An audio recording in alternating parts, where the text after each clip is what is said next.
بسم الله الرحمن الرحيم. أعوذ بالله من الشيطان الرجيم. بسم الله الرحمن الرحيم. الحمد لله رب العالمين، والصلاة والسلام على محمد وعلى آله وصحبه وسلم.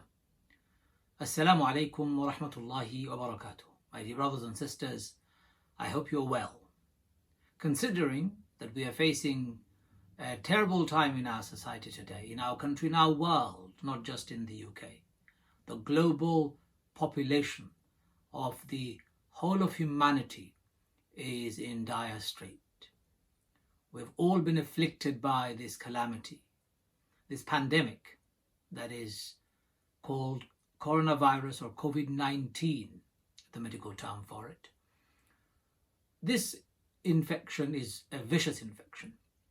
Only yesterday morning, one of my very close friends, older brother, passed away. He was in his 60s. He was very fit. He used to go to the gym. He used to run. He used to play all sorts of sports, cycle. He was always very conscious of his health. He ate healthy food. A very unique person for his age group.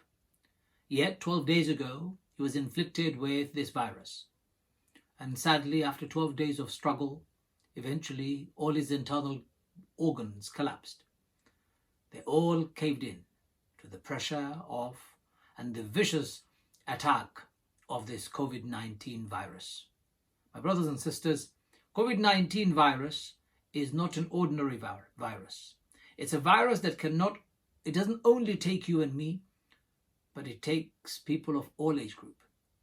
Some people are thinking, it's only the elderly who will be affected by this.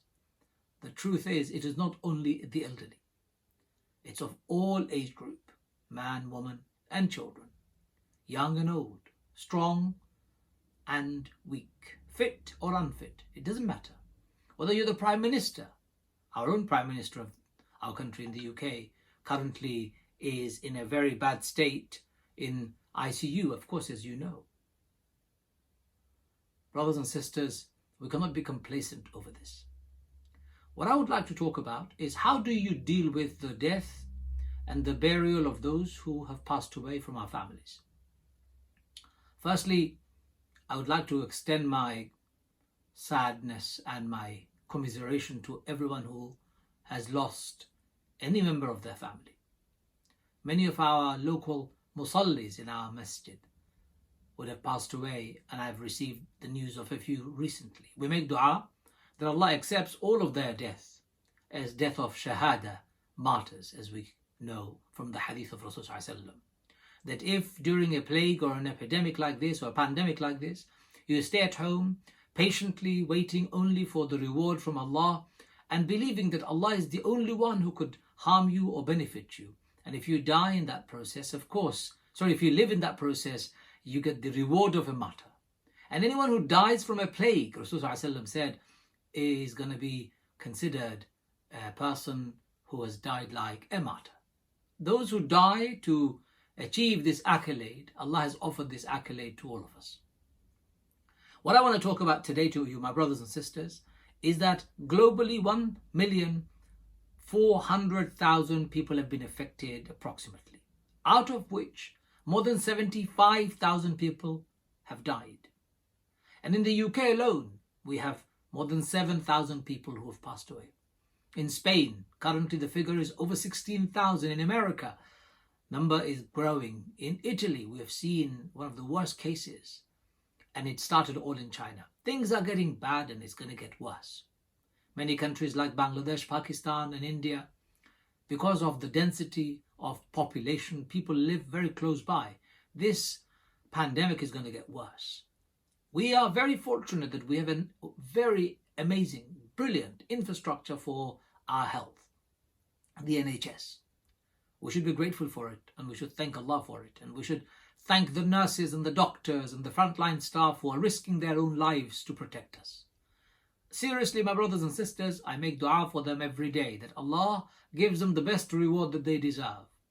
We've seen many of our doctors and nurses have passed away in serving the community, in trying to fight this virus, they themselves have put their lives at risk. COVID-19 is a vicious, very dangerous virus, very infectious virus. As you all know already, it's spread from person to person. As much as a cough or a sneeze of a person nearby. In fact, they don't even have to cough or sneeze. They just simply have to talk to you. If they talk to you, and from their mouth, as we speak, particles of our saliva spread. When particles of our saliva spread, and if it gets into the other person's body and gets inside their system through their nose, through their mouth, and if the person was infected, then it's easily transmissible. It is so vicious, my brothers and sisters. It is said that this virus stays alive on cardboard and paper for 24 hours and on steel and plastic for 72 hours. What can I say, my brothers and sisters? It is a very dangerous virus. It is, of course, a test from Allah. It is, of course, a test where we are going to be tested for our strength, for our unity, for our resolve, and our belief in tawakkul on Allah. Brothers and sisters, when I mention tawakkul, I don't mean us not doing enough from our end and just relying on Allah to do His bit. Allah will do His bit, no doubt about it. We have to do ours first. We have to tie our camel, as we know the story of Rasulullah when a Bedouin man came to him and he said, Prophet said, "Where is your camel?" The man said, "I've left it outside." Prophet said, "Why didn't you tie it?" The man said, "I have relied on Allah." Prophet said, "Tie your camel first and then rely on Allah." Brothers and sisters, COVID-19 or coronavirus has taken our country by storm. While this is happening, we in the Muslim community are facing a major crisis, a problem at our hand. Some Muslim scholars and funeral services are demanding that the COVID-19 victims, those who have passed away, their bodies should be washed or tayammum should be performed. My brothers and sisters, let me put it to you. When the doctors are saying don't, touch the body, why would you or anybody risk taking the body out of the plastic bag and wanting to wash? Should we put our living at risk because we want to wash the bodies of those who have passed away? I understand washing of the dead body is wajib. Of course I understand that. But under circumstances as we have right in front of us, should we and do we need to really wash the bodies? Don't we have sufficient ground according to Islam and the rule of necessity that immediately suspends the necessity or the obligation to perform a ghusl or a wash over the body? We need to really understand this. We cannot pressurize our communities in this way. We cannot put further risks on our frontline staff. Some people are saying, funeral services have PPE, that is personal protective equipment. Let's give them personal protective equipment and wash our bodies. Brothers and sisters, the personal protective equipment that you're talking about, our doctors and nurses don't have enough of them in the front line. Why take those away from the frontline staff and use it for washing a person's body when the exemption is clearly stated in our religion, in our sharia, in our fiqh, in our day-to-day manuals that Allah's Prophet Muhammad ﷺ has exemplified and his companions have lived and the scholars over the last 1500 years have developed? Why would we not accept it? The position, my brothers and sisters, is very untenable. If you want to wash the bodies of those people who have passed away, I would say you're not only risking your body, you're not only risking your own self, you're risking your families too. You're also putting risk on our frontline staff, on our NHS. Don't do that. Please do not wash the bodies. Have patience. Let me give you the reasons why I believe washing the body, we can actually see ourselves for categorical reasons. Firstly, COVID-19 is spread from person to person by just touch. If that's the case, what should we do according to Islam? Number one, rule of necessity, darura, as we call it, applies here. How does Islamic law deal with exceptional circumstances? Under necessity, under darura, what should we do? In Islam, of course, we have Islamic law. There are very clear principles outlined when it comes to necessity. Did you know necessity has no rules? Necessity has no rules. The fact that there are so many unknowns with this virus, the fact that we don't even know for how long this virus stays in the body of a dead person, that in itself is huge risk. When we don't know, and there is a risk, such as risk of life and death, preservation of life applies and takes precedence. So don't risk it. Don't touch the body. My brothers and sisters, under normal circumstances, of course, we'll all be responsible for washing the body. But under such circumstances, the rule of necessity overtakes, and therefore all rules of normality suspended. Number 2, the rule of a contagious disease according to Islam. Many books have been written about it. Rasulullah has given a very clear indication in number of hadith. One is that when you have a plague in an area, people who live in that area should not leave the area, and those who are outside should not enter it. Prophet ﷺ said, do not bring those who have been infected by disease of this nature to the person who is not sick or ill. In other words, don't contaminate.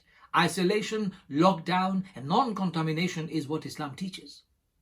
The rule of contagious disease, we know that this is highly contagious virus. It would be equal to a plague, as we find in the saying of Rasulullah. So therefore, the rule of contagious or contagion also means that dead bodies should not be washed or touched. Point number 3, rule of benefit, maslaha and mafsada. The benefit and harm scale in the Islamic equivalent of modern day risk assessment and risk analysis. When you go and do a risk assessment and risk analysis, you understand when you are to take an action or not to take an action.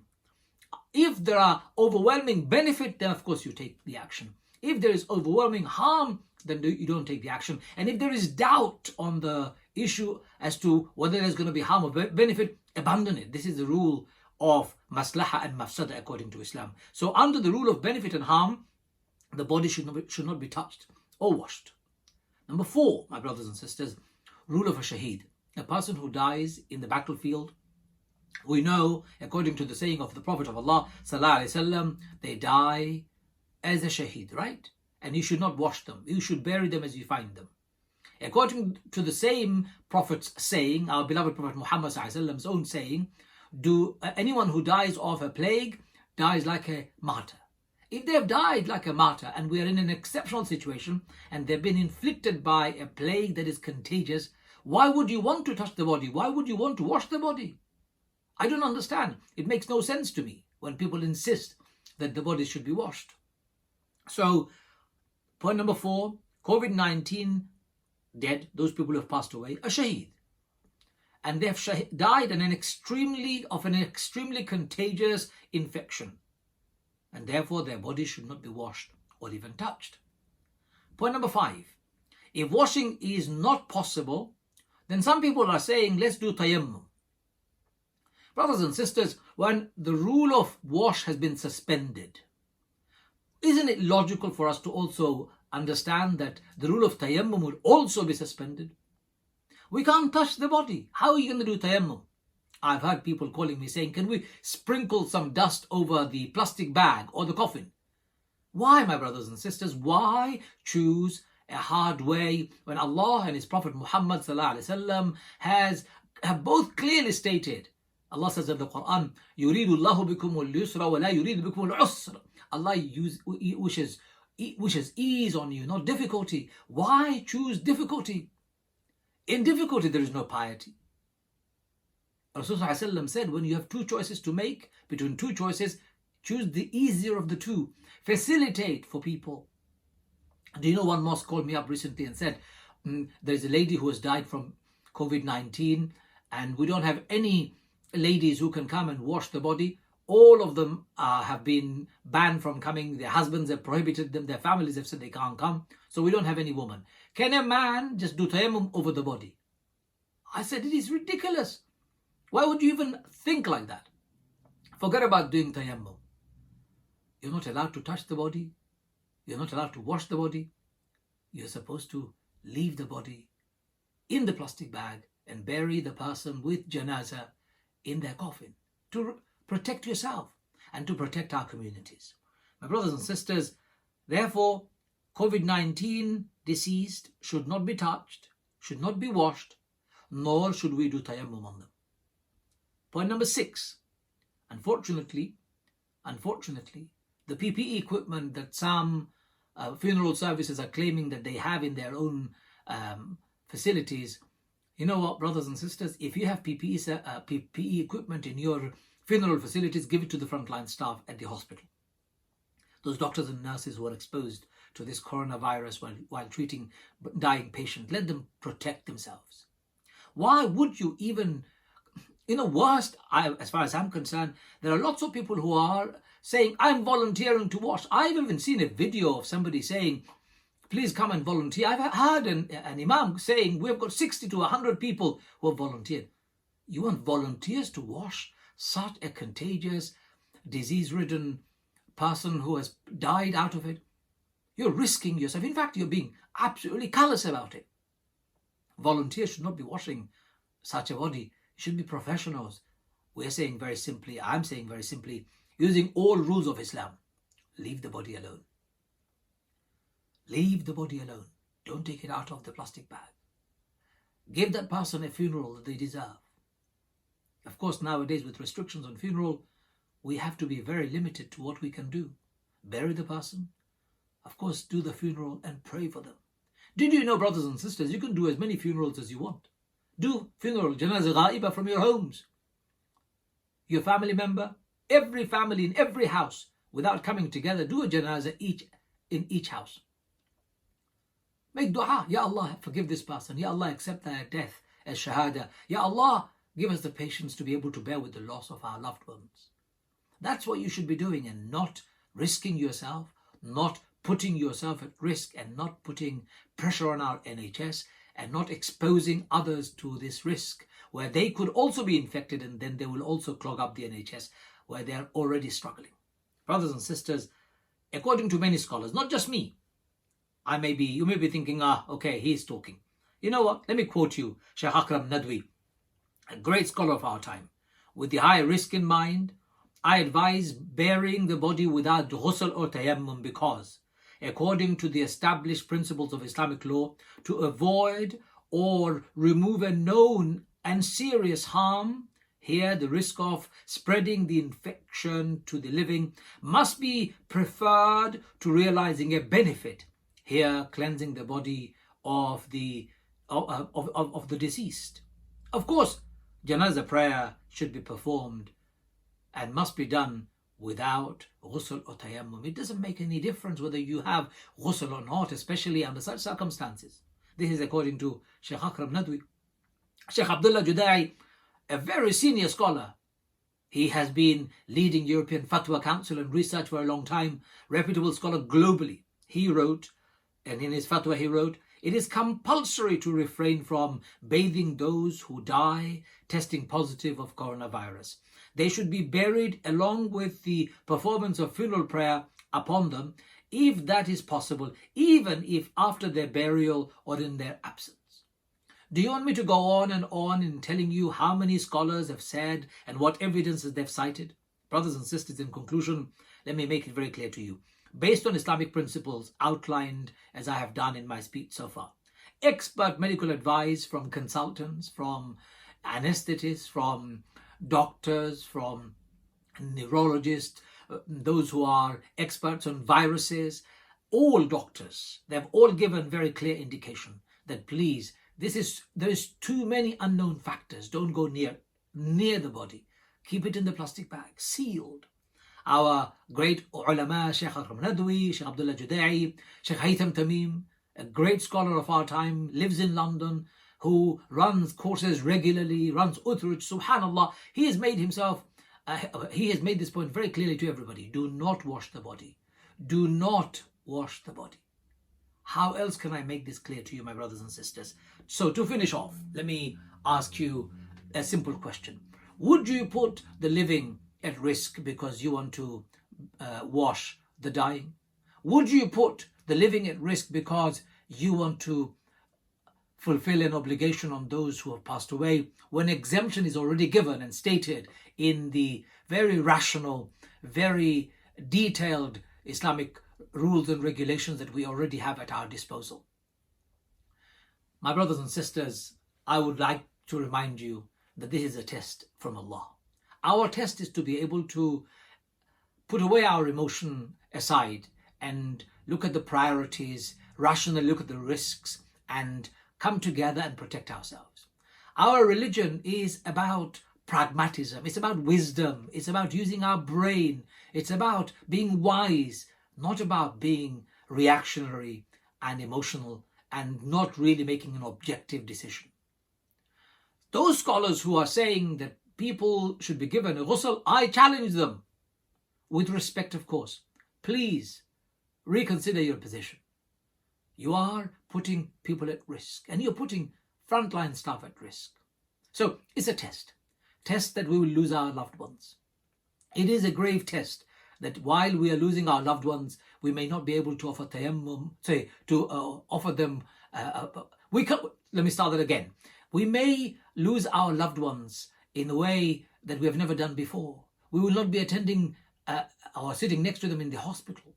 We won't be at their bedside reminding them of kalima or giving them the last words, shahada, reminding them of ashhadu an la ilaha illallah Muhammadur Rasulullah. We won't be able to do that because of restrictions.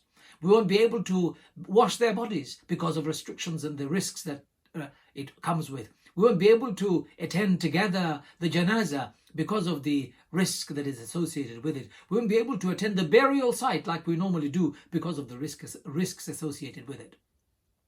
All of these are tests. Remember, Allah says in the Quran, وَلَنَبْلُوَنَّكُمْ بِشَيْءٍ مِّنَ الْخَوْفِ وَالْجُوعِ وَنَقْصٍ مِّنَ الْأَمْوَالِ وَالْأَنفُسِ وَالثَّمَرَاتِ وَبَشِّرِ الصَّابِرِينَ. Allah will test you and I with hunger and loss, hunger and fear and loss of our property, ourselves and our families. It's a great time of test. Let's succeed in this test by remaining patient, by seeking rewards from Allah, as the hadith indicates, and by believing that Allah is the only one who can harm us or benefit us. Let us remain steadfast at a time of great difficulty, my brothers and sisters. Let us remain united in our resolve to be able to beat this virus together collectively, not just locally but globally. Brothers and sisters, let's make dua to Allah. Allah is the most kind, the most merciful. We ask Him, let's make dua to Him. And that's the only thing we can do at this moment in time. Be patient and make dua. Saying, Ya Arhamur Rahimin, Ya Akramul Akramin, يا قاضي الحاجات، يا حل المشكلات، يا رافع الدرجات، يا شافع الأمراض، يا رحمن يا رحيم يا الله. اللهم إني أعوذ بك من البرص والجنون والجذام ومن سيء الأسقام. اللهم إني أعوذ بك من البرص والجنون والجذام ومن سيء الأسقام. اللهم إني أعوذ بك من البرص والجنون والجذام ومن سيء الأسقام. We make dua to Allah that Allah keeps us protected from all sorts of infectious diseases, all sorts of madness, and all sorts of disease and its evil. My brothers and sisters, make dua that Ya Arhamur Rahimin, protect us, Ya Allah. Forgive us, Ya Allah. Ya Arhamur Rahimin, empower us, Ya Allah. Bring us together in our hearts. Give us the strength to be able to find a solution to this problem. Ya Arhamur Rahimin, instill in our hearts patience.